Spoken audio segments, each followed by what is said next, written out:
हमारे पूज्य गुरुदेव भक्तमाली जी के पास एक महात्मा रहते थे, श्री हरे राम बाबा।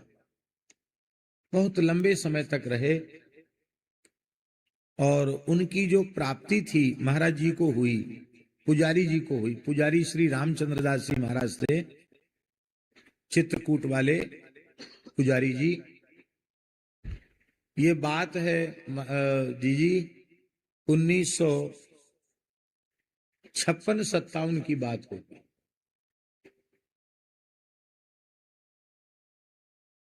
तो पुजारी जी परिक्रमा करते हुए निकले तो उन्होंने देखा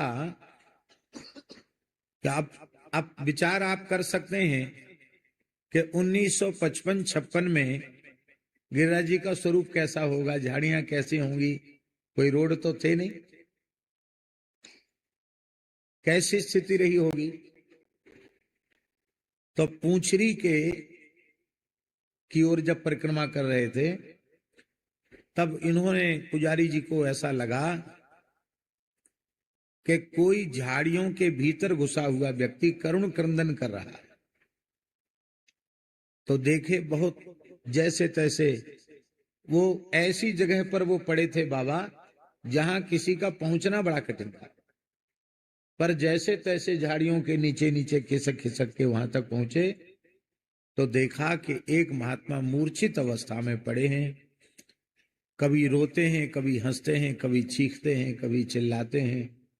अष्ट सात्विक भाव एक साथ उनके श्रीअंग में प्रकट हैं और वे बाह्य चेतना से शून्य हैं।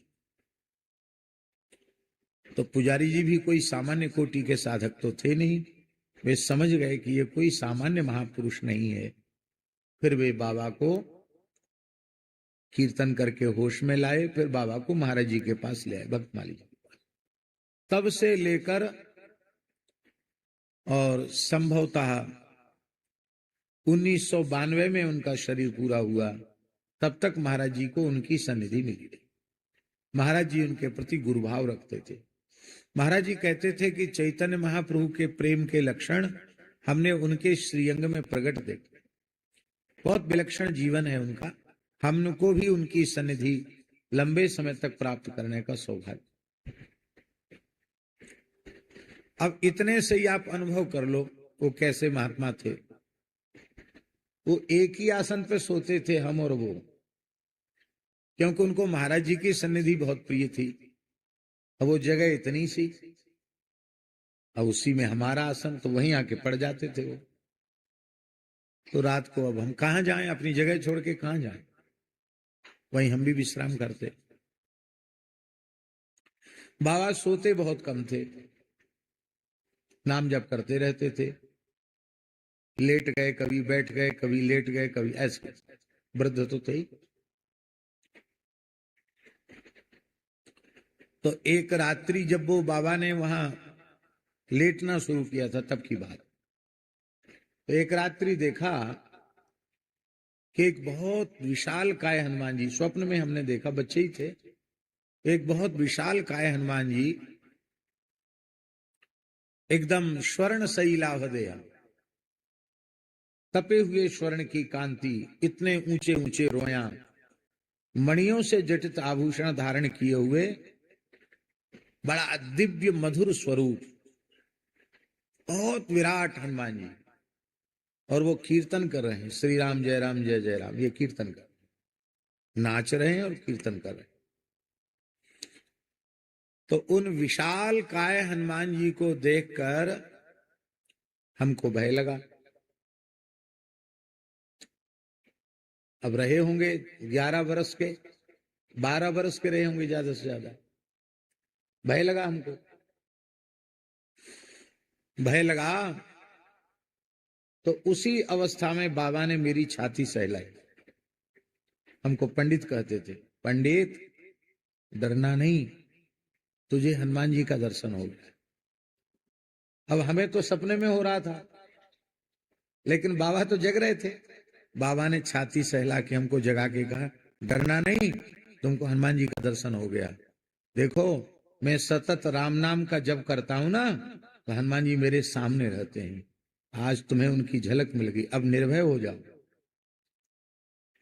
उसके बाद से बार बार हनुमान जी की कृपा होने लगी। ये हमारी कोई योग्यता नहीं थी, एक सिद्ध संत की सन्निधि में केवल लेटने की ये महिमा।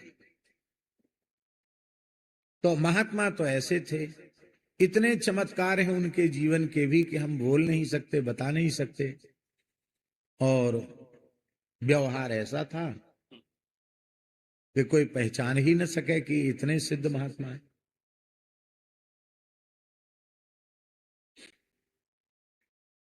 गाली देते थे।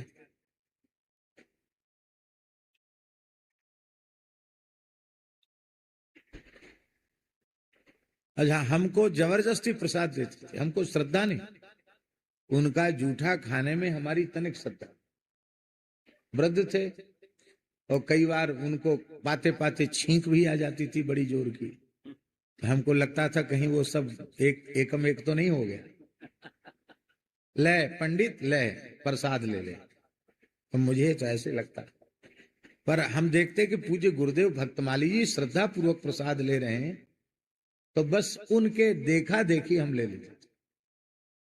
महाराज जी कहते इनको मत दिया करो, नहीं नहीं हमारी थाली में यही खाएगा। कृपा थी उन्हें। तो जो उनकी सेवा करता और प्रणाम करके कहते बाबा आशीर्वाद दीजिए, तेरा नाश हो।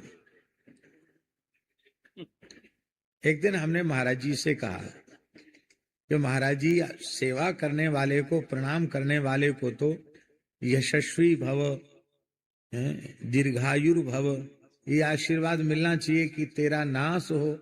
ये अच्छा नहीं, कैसा व्यवहार है बाबा का। आप कहते सिद्ध महात्मा, हमको तो कहीं से कहीं तक दिखाई नहीं पड़ते कैसे सिद्ध हैं। महाराज जी बोले पंडित जी तुमको नाश शब्द का अर्थ मालूम नहीं है, इसलिए तुम्हारे मन में दुख होता है। नाश माने तो नाश होता, बोले नाश माने नाश नहीं होता। गोस्वामी जी ने क्या कहा, ताते नाश न होए जीव कर, भेद भगति बाढ़े विहंग वर। नाश माने होता है उसकी अविद्या का, माया का नाश हो जाना, उसको मोक्ष प्राप्त हो जाना। तो बाबा सबको मुक्त करते हैं कि जो भी सेवा करे वो संसार चक्र से छूट जाए, उसका संसार नष्ट हो जाए। और हमसे कहते देख बच्चा, अभी तो तू विद्यार्थी है, पढ़ रहा है, पर मैं तो रहूंगा नहीं, मैं तो मर जाऊंगा, पर मेरी एक बात गांठ बांध लेना। कई बार कहते थे वो। हम कहते बाबा कौन सी बात। कहते देखो मनुष्य जन्म मिला है, फिर मनुष्य जन्म में भी ब्राह्मण के कुल में जन्म मिला है, अच्छे कुल खानदान में जन्म मिला है, अच्छे संत सदगुरु मिले हैं। अब मलमूत्र की नाली के कीड़ा मत बन जाना। आप लोग बुरो मत मानियो, वे गृहस्थाश्रम की ओर जाने को अपनी भाषा में यही बोलते थे, मलमूत्र की नाली का कीड़ा। बोले भगवान ने तुम्हें इतनी कृपा करके बनाया, अब मलमूत्र की नाली का कीड़ा मत बनना, जीवन पर्यंत संतों के चरणों में ही रहे। और हम समझते हैं उनके इस एक वाक्य ने ही हमारे मन की वृत्ति को संसार की ओर नहीं जाने। माई मेरे श्याम